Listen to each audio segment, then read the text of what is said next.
Assalamu alaikum. Today in Kitab Tawheed, we're entering the first of two lessons about slaughtering an animal. Correctly, according to the Sharia, or not. And mostly you'll find it's not, because people prefer tradition over religion, and that's why this book is so important. The name of this chapter is Ma Ja'a fi Dabihi li Ghayrillah. Slaughtering for the sake of other than Allah. He starts with definitions. Fi dabh. And he said it means dabah al-baha'im, killing animals. And then qalu li ghayri la, he's going to tell you here, alam la ta'lili wa qasd. Ay qasidan. Qasd means what you set out to do, why you do it, how much you understand what you're doing. And then he says, of course, لغير الله الذبح لغير الله ينقسم إلى قسمين. He said it's dividing into two portions. أن يذبح لغير الله تقريبا وتعظيما وهذا الشرك الأكبر مخرج من الملة. If you are killing to get closer to Allah, you are now a mushrik and you are outside of Islam. That's the first one. Number two, أن يذبح لغير الله فرحا وإكراما. You're killing because you're happy and you want to be generous. فهذا لا يخرج من الملة. That doesn't take you out of Islam. بل هو من الأمور العادية التي قد تكون مطلوبة أحيانا وغير مطلوبة أحيانا. He's saying this is a good thing most of the time, but sometimes not. فأصل إنها مباحة. So he's saying the basic premise is it's allowed. See, there's so much here. The way the ulama determine things. The way they want to determine things. And mostly it has to do with traditions. So in order for you to figure out what's going on here, you have to know where you are. Are you an Arab? Are you a Westerner? This is a very interesting bab, really. Now let's go on. ومراد المؤلف هنا القسم الأول. He's saying the author is really meaning the first part. He's focusing on the first part, which is saying it's shirk because you're doing it to qarraban. You think it's going to get you close. Qaraba means to be close. That's what you're thinking when you're doing this, okay? Now, فَلَوْ قَدَمَ السُّلْطَانِ إِلَى بَلَدٍ. So if the big ruler comes to your country, it's called sultan, the authority, فَذَبَحْنَا لَهُ. So we killed an animal for his sake. فَإِنْ كَانَ تَقَرُّبًا وَتَعْظِيمًا. Again, if this is to get closer to Allah, it's shirk. Shirk al-akbar, the author is saying, the big shirk. وَتُحَرَّمْ هَذَا ذِبَايَةٌ. This slaughter is forbidden. تحرموا. وعلامه ذلك أننا نذبحها في وجه ثم ندعوها أما لو. And he's saying how you slaughter it. وأما لو ذبحناها له إكراما وضيافة. But if we kill the animal for the sultan, ikraman, to be generous and to honor the guest, وَالضِّيَافَةِ, and you know this diafa, it means daif, it means the guest. Everything in the Arab culture is for the guest. It's paramount, 100%. The guest has a huge place of honor. So he's saying if this is it, وَتُبِخَتْ, and it was cooked for this reason, وَأُكِلَتْ, and you ate it, فَهَذَا مِنْ بَابِ الْإِكْرَامِ. This is from generosity. وَلَيْسَ بِشِرْكٍ. So I understand, it makes sense. If you're doing it to be a really good host, it's okay. Now, قَوْلُ لِغَيْرِ اللَّهِ يَشْمَلْ الْأَنْبِيَاء, and this is saying the أنبياء وملائكة وأولياء even if you're doing it for other than Allah, like for prophets or angels, or for the awliya, those closest to Allah, وغيرهم, فكل من ذبح لغير الله تقربا وتعظيما, any of this, فإنه داخل في هذه الكلمة بأي شيء كان. وقوله في ترجمة, and these scholars are saying, باب ما جاء في ذبح لغير الله. So now this, he's saying the same thing over and over. This is what they always do. And sometimes there'll be a little bit of difference. So he's saying to you here, anything once again that is done for other than Allah, he's saying to you again, no. أشار إلى دليل دون الحكم, but he's saying this is dalil. It's not a hard and fast hukum. It's pointing out to clarify, but it's not a legal edict against it. He's saying مثل هذه ترجمة يترجم بها العلماء للأمور التي يجزمون بحكمها. He's talking about the scholars, why they do it in categories, etc. أو التي فيها تفصيل, or giving more detail. وأما الأمور التي يجزمون بها, but the issues that are extremely precise, يجزمون بها, فإنهم يقولونها بالجزم مثل باب وجوب الصلاة. He's saying, is this like when we're talking about the necessity of praying? وباب تحريم الغيبة, or forbidding gossip? Is it on the same level? It's called azm. Well, jazm, it means you have to do this. So he's going back and forth of trying to clarify for the reader, and he's saying, once again, المؤلف رحمه الله تعالى لا شك, the guy who wrote the book, the man Muhammad ibn Abdul Wahhab, Uthaymin is referring to him when he's telling you what his point was. Al-Mu'allaf, rahimahullah, means Muhammad ibn Abdul Wahhab, who wrote the original Bab al-Tawheed, which is only a couple hundred pages. But the Shaykh Uthaymin made this sharh, exposition of it. It's 1,000 pages. Take it or leave it. Do you like it or do you not like it? I was gifted the original book of Tawheed, and I loved it. It was so straightforward and simple, but there were so many questions I had. So when I got a hold of this 1,000-page book, I was over the moon. I said, oh, this is exactly what we need.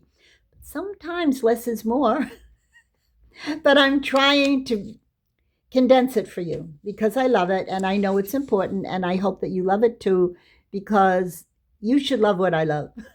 If you're a convert or a revert, or if you're American,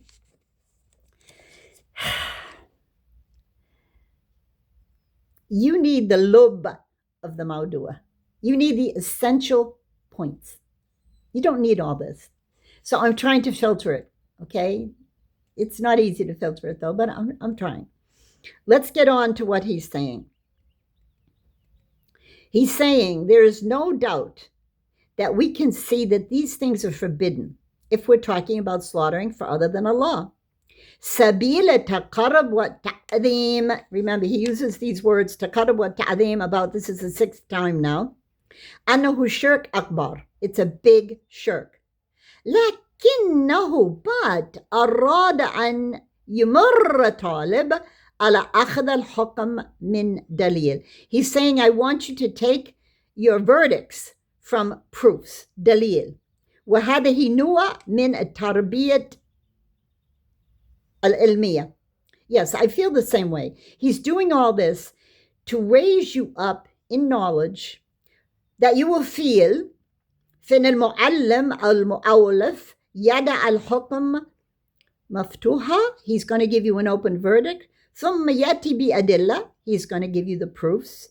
لأجل أن يكون الحكم إلى طالب, so that you as a student فيحكم به على حسب ما سيق له من هذه الأدلة. You're going to make your judgment according to how much has come to you from proofs. So there's a really good intention here. I love, Allah yarhamu Uthaymin, the giant project that he undertook to help you in Tawheed. without which, forget about it. You see, this is a chapter on slaughtering animals, but most of the chapter, 75% of it, is really Tawheed again. رخص في قلبك, to firmly ground you in all of the facets of Tawheed and how important it is. So he brings here a verse. Finally, I like the verse in the Hadith because it's clearer. This is a verse from Surah Al-An'am. أعوذ بالله من الشيطان الرجيم. بسم الله الرحمن الرحيم. قل إن صلاتي ونسكي ومحياي ومماتي لله رب العالمين لا شريك له. And the explanation you have to know, what is nusuk? You know, when I know salati, that means my prayer, all for Allah. But what is mahyai wa mamati? Okay, my life and my death for Allah. But the nusuk, so he's going to tell you what is the nusuk. The nusuk here means the dabiha. He's saying everything is for Allah, my prayer and my life and my death, and my sacrifice has to be only for Allah. Once, when I was in Egypt, I asked for the meaning of nusuk. Nobody could give it to me, although it's an ayah, okay? But sometimes they're afraid to say things. Sometimes. Be nice. I love Egypt. I love the time I spent there and my teachers. And I pray that they will be safe. And I pray that they will win the upcoming war. So, a salat means, lughawiyan in the language, a dua. You're calling out. Wa fi shara, it means ibadah lillah. So, literal meaning of the word salat, he says it means dua. And then in shara, in the legal aspect of what's incumbent upon you, ibadat lillahi dhalika aqwal wa af'al ma'luma. It's to do words and deeds and actions. Muftataha, takbir, which opens with Allahu Akbar, ومختتمها بتسليم, and ends with Assalamu alaikum wa rahmatullah. Assalamu alaikum wa rahmatullah.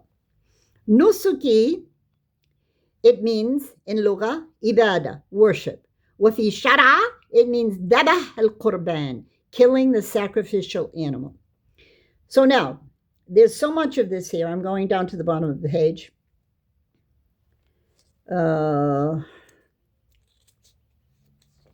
This is all, once again, details about dalil al-shara'i. How can you determine if something is really lazma alayk? Is there any proof from the Sharia Islamiyya, which is coming from Quran and Sunnah, about these things? I'll tell you what he says.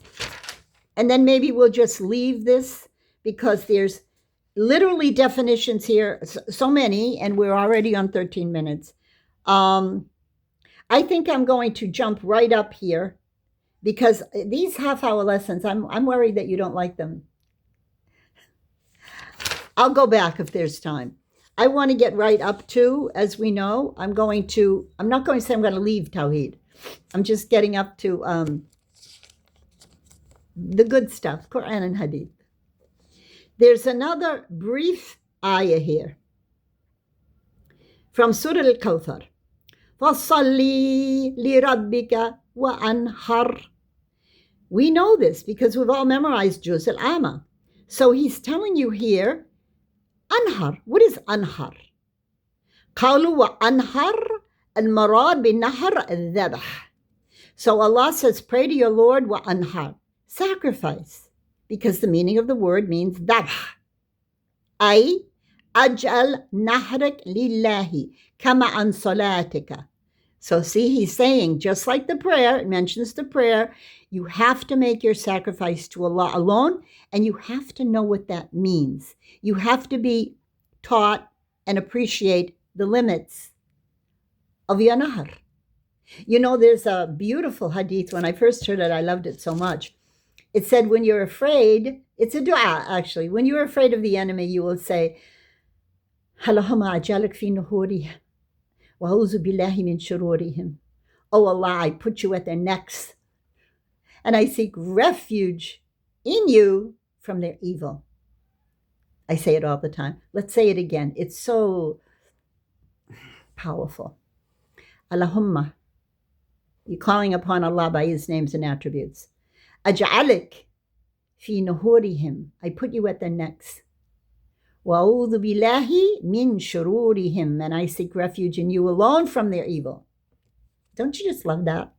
You can use that in all times and places. And believe me, right about now, you're going to need it. The news, oh my Lord, so many murders. So many murders of parents. So many senseless murders over drug addiction. Okay. And then he's going on and on to tell you more details about this. And then he's combining it with what happens on the Hajj. And this is very much fiqhi. Anatamata bil umrah wal hadya. All of these I'm not going to do with you now because it's complicated and it's very high level Arabic and it has to do with manasik al-Hajj.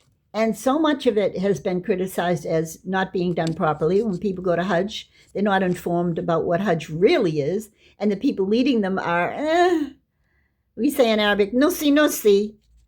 I'm talking about foreigners. I'm talking about not the original inhabitants of the space of Mecca, because they know.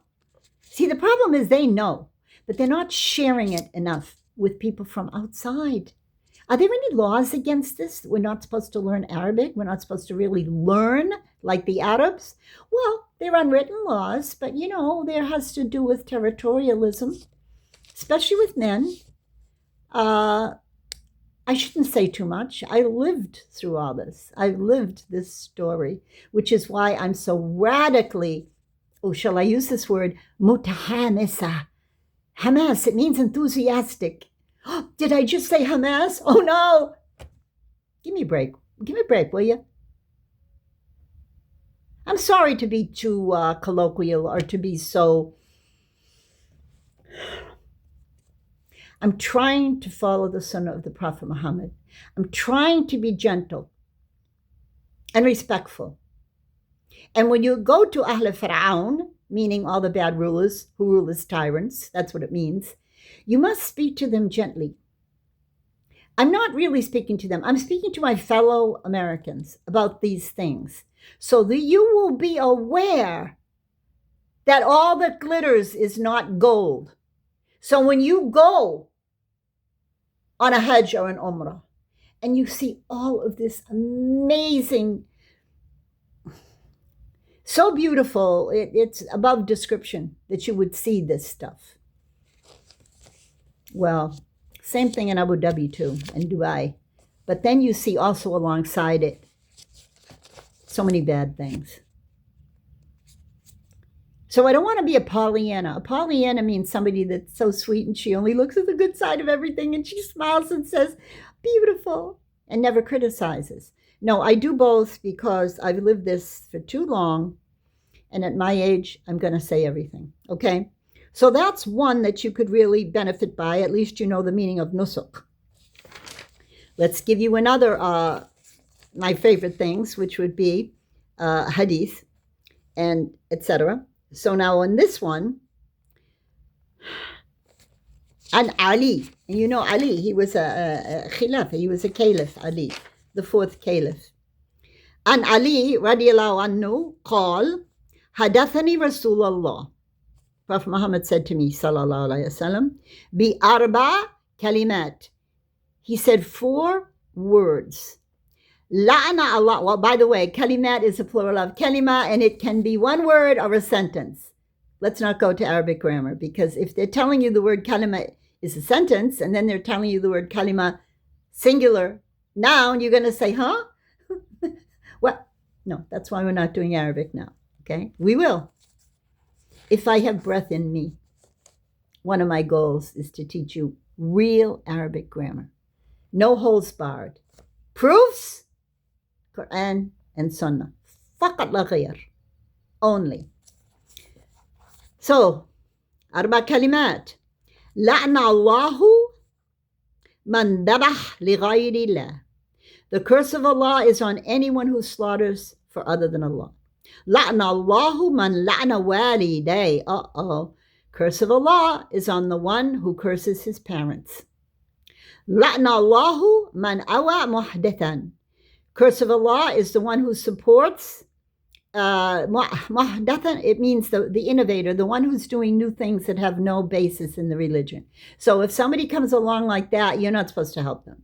Okay? Awa, ma'wa, give them a refuge. No. You're not supposed to give them refuge. Now, I say you're not supposed to slander them and curse them. And however, I don't live in the Arab Peninsula. I'm an American. So, you see, the essence here is how much real power should scholars have over your baseline humanity? I came from the Catholic Church. I left the Vatican. I'm never going back. So I always use this as a mirror. Of course, I love the scholars. I'm trying to be one. Of course, I respect them. They gave their lives for this book. But how much power should they be allowed to wield over human free action based on choice? Well, we could go through this forever, but we're not going to. We're going to do the last part. وَلَعْنَ اللَّهُ مَنْ غَيْرَ مَنَارِ الْأَرْضِ. This is from the collection of Muslim. Okay, the first ones are easy enough. Curse of Allah on anyone who sacrifices to other than Allah. Curses of Allah among the one who curses his parents. Curses of Allah on the one who helps the person who's innovating. And curses of Allah on man ghayra manar al-ard. I remember for so long I didn't know what that meant. And I was trying to find what it meant. What do you mean? Manar al-ard. Well, manar and manara, the manara is the where the muadhin climbs up to the high place, calls people to Islam. So I'm thinking, well, it couldn't be that. What does it mean? Well, here we have what it means. It means anything that marks off your land, which allows you to say, this is my land and nobody else can take it. So you have to go 2 pages more until you can find the borders. It's talking about the borders. Manar al-ard alamatiha wa marasimaha alati ta'addada bain al-jiran. Boundaries between neighbors' land. Oh, you can ask a lawyer about how many deaths have occurred over this. And now let's talk about Palestine. Oh, you changed the borders of the land, did you? Well, then you're mal'oon. You have la'nat Allah alayki because you changed the borders of the land. Okay. Baina jiran. Faman ghayraha dhulman, if you did it oppressively, fahuwa mal'oon, you are cursed. وما أكثر الذين يغيرون منار الأرض لا سيما إذن زادت قيمتها. Whether or not they added to it or not. وما أعلموا أن الرسول الله صلى الله عليه وسلم يقول من اقتطع شبرا من الأرض ظلما. If you cut off even a handspan of the land oppressively, توقعه, there's no tashkil again. Saudi Arabia, I don't know what I'm going to do with you. I mean, we've only reached 200 pages and this has 800 more pages to go. And I'm suffering, and I've told you. Give us a new edition.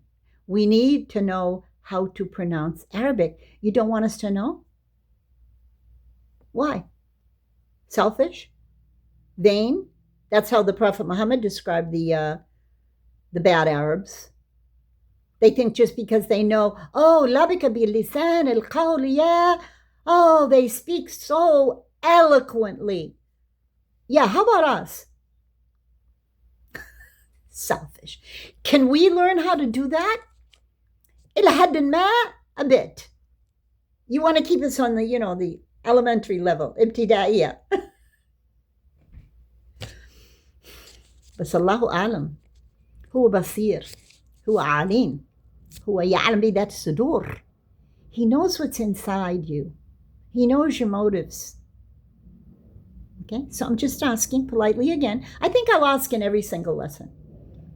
Re-edit this book with tashkil, print it, and export it right here into America, because you're so buddies with the president now, right? Oh, don't you want to help him? Well, maybe help him with what? Weapons and politics. And the biggest gift you can ever give anyone is kalam Allah. Kalam Allah salim. Al-sinna. Al-kadiba. Notice, this is referred to in Quran. Al-sinnat al-kadiba, the lying tongues. But lisan al-arabi and mubin is always one. The tongue. Which language is it? It's not Hebrew. It's not Akkadian. It's not Chaldean. It's Arabic. See, that I know what the problem is. And I don't care what they like it or not. Allah loves it. He wants it for you. So we've come to the end of the road here. And we stopped at Man iqtata'a shubran, the one who cuts a handspan min al-ard dhulman, oppressively, and takes it away from the earth. Tawaqahu, I'm just guessing now. It's tawaqahu, not tuqahu. Tawaqahu min saba ardain. He will be choked by 7 lands. Ardain, ard wahid, ardain. It's going to be many, many, many more acreage than he stole. He's going to be choked by that. And then we will end, not with all of this, because we're going to do hadith only. Here's a nice one. This is a small reference that I would like to give you. Isbiru ala adha. Prophet Muhammad said, no matter what's going on, you should be patient with. Al-adha means bothersome people or things. You know, there's something which says, ikhtalat an-nas. Prophet Muhammad said, sallallahu alaihi wasallam, ikhtalat an-nas. But he didn't give you the whole hadith, and I know it, and I want to give it to you. وَأَصْبِرْ عَلَى أَدَائِهِمْ وَلَا أَتَحَمَّلْ أَدَائِهِمْ. Mix with the people and bear their iniquities. Other, it's like, these people are driving me crazy. That's why you don't want to go out and meet and greet and mix with them, because they are going to drive you crazy. But you're supposed to do it. Jihad fi sabilillah. You can't stay in an ivory tower and say, oh, I'm a scholar. I'm just going to teach. Oh, I want to teach the best students, the smart students, the quiet, polite students. And I'm going to do that because that's the way it should be done. Yeah, sometimes. And sometimes you're going to have to deal with other kinds of people. So if you're hiding in an ivory tower, doing nothing but reading Quran, teaching Quran, smiling gently, and not amal maruf and nahy anil munkar, you're not commanding the good and forbidding the evil, then you're not doing the full package. You're choosing from Prophet Muhammad's behavior what was the easier for you and what you liked best. He's saying right here, min bab sabr ala jihad fi sabilillah. I'm not going to do this now because there's something better I want to give you right here.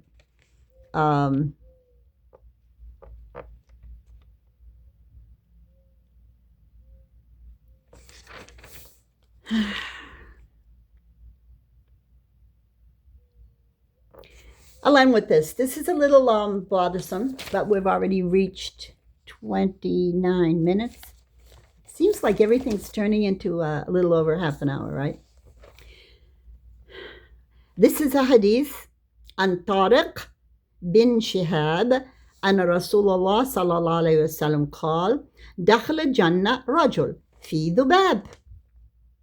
A man went to heaven because of a fly. قالوا وكيف ذلك? How? يا رسول الله, how? قال مر الرجلان على قوم لهم صنم لا يجوزه أحد حتى يقرب له شيئا. A man entered a land that had an idol, and you couldn't go past it without giving him something. فقالوا لأحدهما, one of them said, قرب, give something. قال ليس عندي شيء. I don't have anything to give the idol. أقربه به. قالوا له. They said to him, قرب ولو ذبابة. Give something as little as a fly. فقرب ذبابة. And he did. He gave them a fly. فخلوا سبيله. And they said, okay, you may pass. فدخل النار. And that man went to the fire. وقالوا للآخر. So he said to another man, قرب. قرب. Oh, here's the tashkil. Thank you. Because it's a hadith. It's a hadith, you see. They have to do it for the Quran and hadith. فقال ما كنت لأقرب لأحد شيئا دون الله عز وجل. The second man says, I am not about to give you anything, not for the sake of Allah. فضربوا عنقه. They cut off his head. فدخل الجنة. And so he went to the paradise. This is in the collection of Ahmad, which means Ahmad ibn Hanbal. A lot of the Hanabala were not allowed in Egypt for a long time. You couldn't get any references if they came from Imam Ahmad ibn Hanbal, because he was one of the famous ones, like Ibn Taymiyyah, who went to prison and died in prison. And you know what I mean. You know how it works. You should know how it works by now. I think I'll end here.